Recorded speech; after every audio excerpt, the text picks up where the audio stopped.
For the first time last night, a federal judge permanently blocked the Trump administration from enforcing one of its many orders to punish a law firm Trump opposes politically.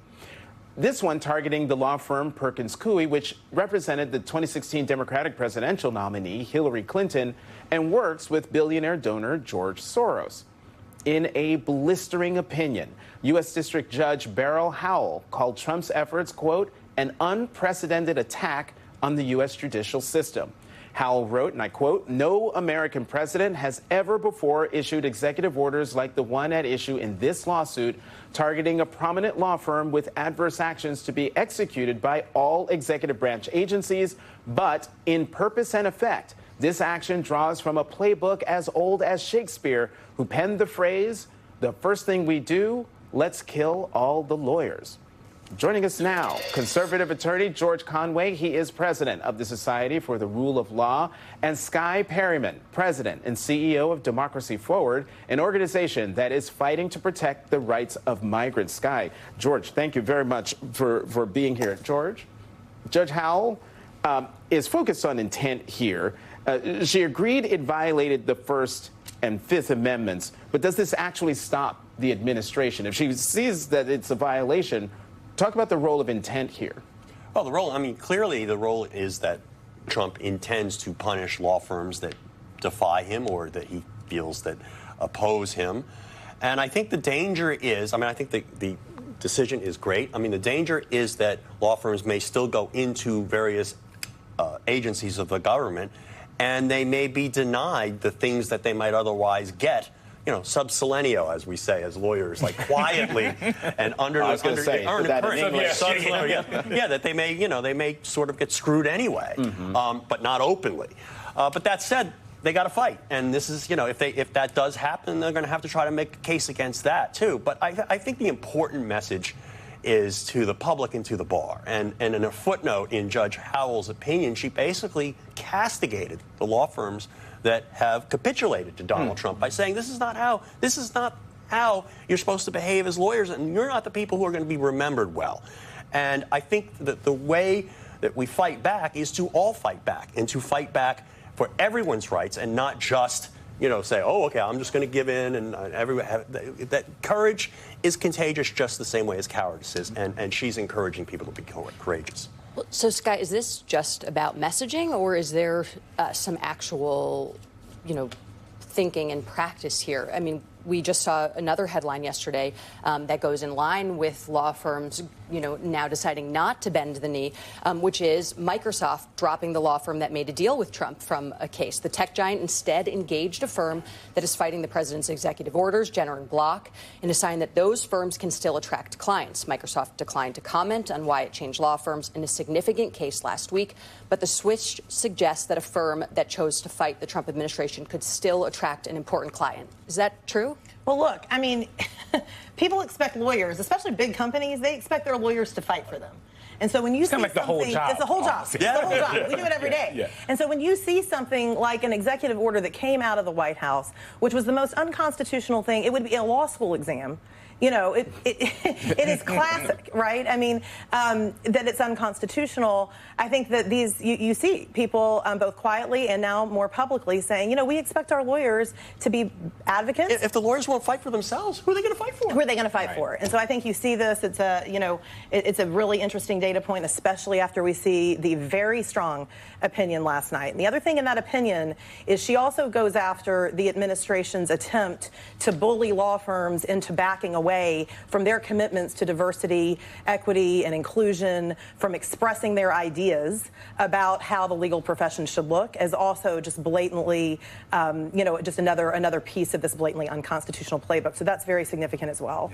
I'm most curious about the impact of something like this, right? We've been seeing over the last few weeks, I hate the word resistance, but kind of like a resistance rising. You talked about these institutions fighting back, courage being contagious. Do you guys think that's going to keep going, or is this kind of like a flash in the pan here? No, I think it is going to keep going. I do. I think we've seen Harvard stand up to the administration. We're seeing all these four law firms that have sued, and they're all going to win. Yeah. This is the first of. They've already won at the temporary restraining order stage. This is the first permanent injunctions decision. They're going to go 4 for 4. And I think what's going to happen is these victories and these law firms standing up are going to basically discourage people. They're going to make the people who are scaredy cats, who were first scared of Trump, they're going to be scared of being pointed out as the people who are a chicken.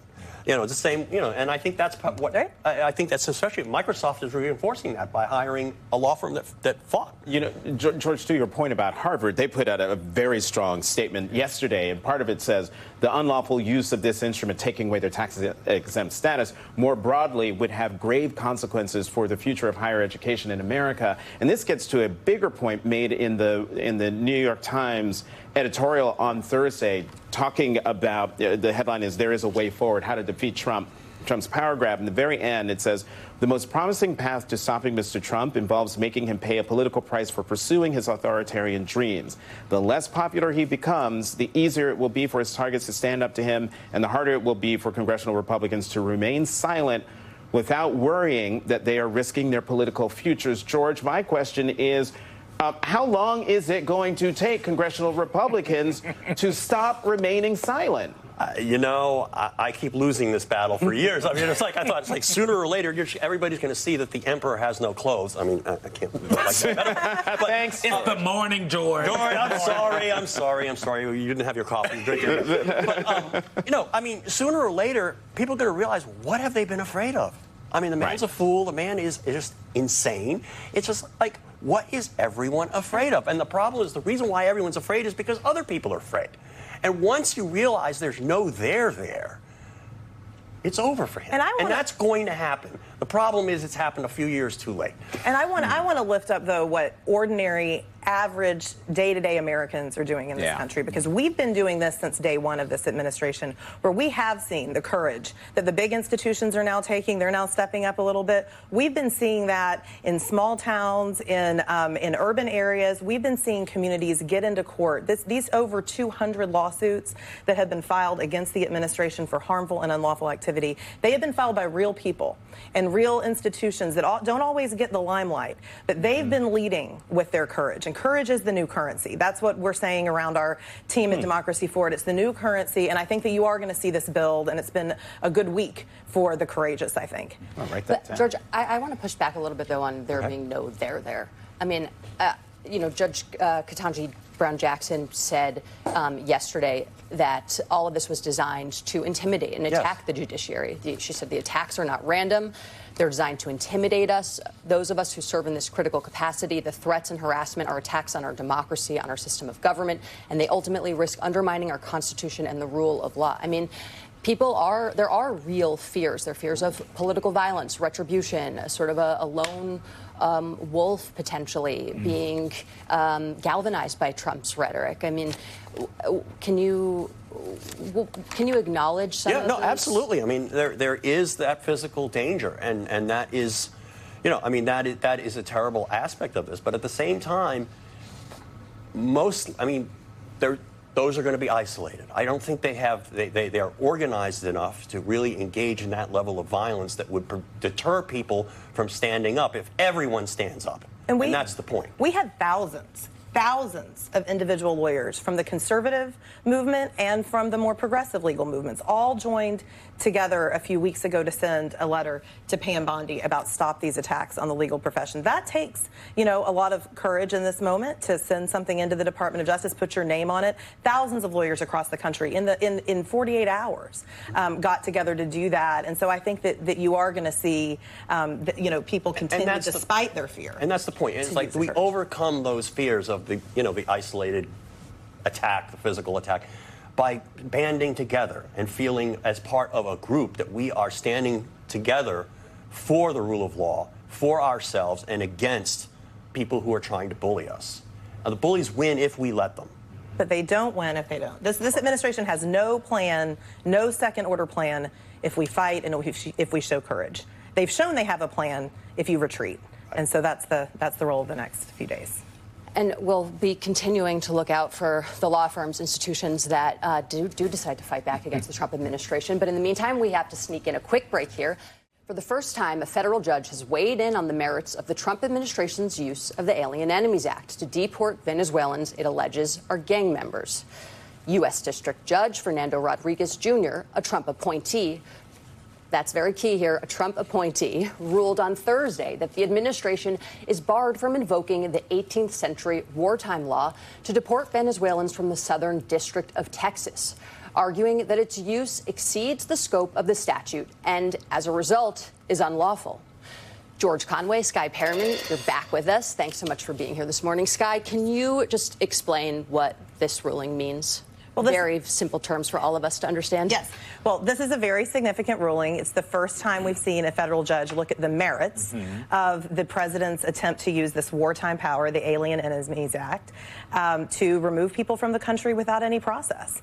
And a judge in Brownsville, Texas, appointed by President Trump, looked at it and said that there's just no way that how the president is using this power comports with what Congress intended when it passed that statute in the 1700s. And so this is significant. We know the American people are very concerned about this. They're very concerned about people being removed from the country without process. They've seen through the made-for-TV moments. They know if it could happen to someone that may not be like them, it could potentially happen to them. And so this was a good decision out of the Texas court this week. But the interesting part of this for me is that it's so specific, right? It is in his district that you can't use this, and also to Venezuelan immigrants. What is he signaling there? Like, what is the judge saying in this ruling when it's so specific? Well, it has to be so specific because for procedural reasons, but the bottom line is it's a no-brainer. Yeah. I mean, what the judge pointed out was the Alien Enemies Act, the president has broad powers under the Alien Enemies Act, but only if certain prerequisites are met. First is there a declared war? Ain't no declared war. Second is there a military invasion or incursion? You know, do we have troops or guerrillas going over the border, taking property and taking land, or blowing things up? That's not happening. These are people going here and there, different parts of the United States, and allegedly engaging in a criminal conspiracy. That doesn't even come close, the judge made clear, to what was supposed to be covered by this law. And so it's so easy. The judge made it so easy. It's going to be other judges in other districts are going to rule exactly the same way, and everybody's going to get But what covered. about the people who already have been deported?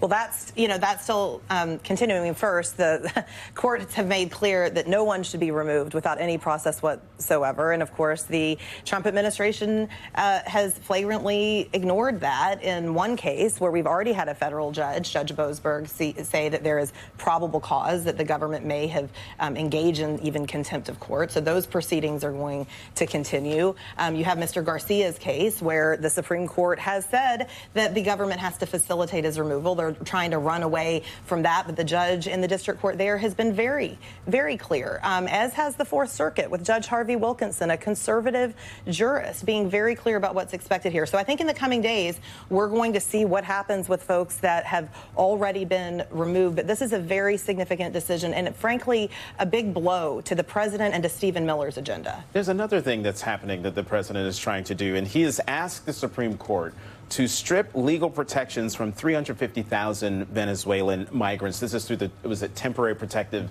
status that they get. They are here in this country legally. And what concerns me about the president's move on Venezuelans is, you know who else is in this country under TPS?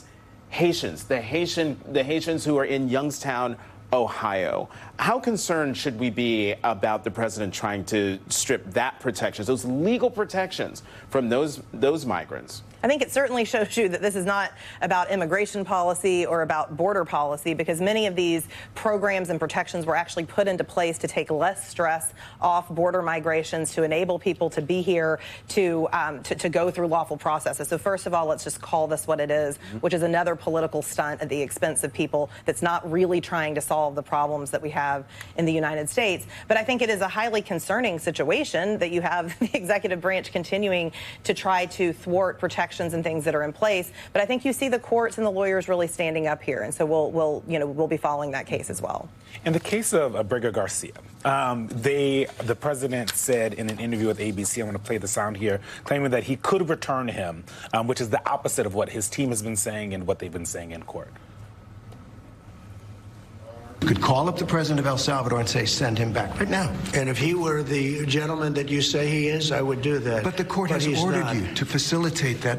I'm not the one making this decision. We have lawyers that don't want to do this. Is there any impact in court from him admitting that he could do that when his lawyers went into court over and over and over again, saying, we can't do it, we can't bring him back, we have nothing to do here? It's showing that they're lying, and it's showing that... But will the court do anything about it? Well, I mean, here's the problem. I mean, the court can't throw Donald Trump in jail. Well, no. Okay. But, you know, this is going to cause the courts to push harder and harder. For example, Judge Zenas in Maryland is ordering that discovery be conducted, and people take, you know, the depositions be taken, the documents be produced. She's going to keep pushing harder and harder because of the inconsistencies in what the government is saying. Government says, oh, well, I can't do it because Bukele won't give him back. I can't do it because the lawyers won't give him back. Okay, but that's just nonsense. I mean, Donald Trump is the executive. He's the president, and he holds the cards over both his lawyers. Okay, he's the one who could tell the lawyers, well, sorry, the Supreme Court told us to do this. He's the one who could tell Bukele, we're giving you $6 million. Right. You can give this one guy back. Okay, they're just playing games. And they're lying to the federal courts, and they are just absolutely just playing games. They're playing a shell game with the federal courts. George Conway, Skye Perryman, thank you both very much for coming to the weekend. Thank you.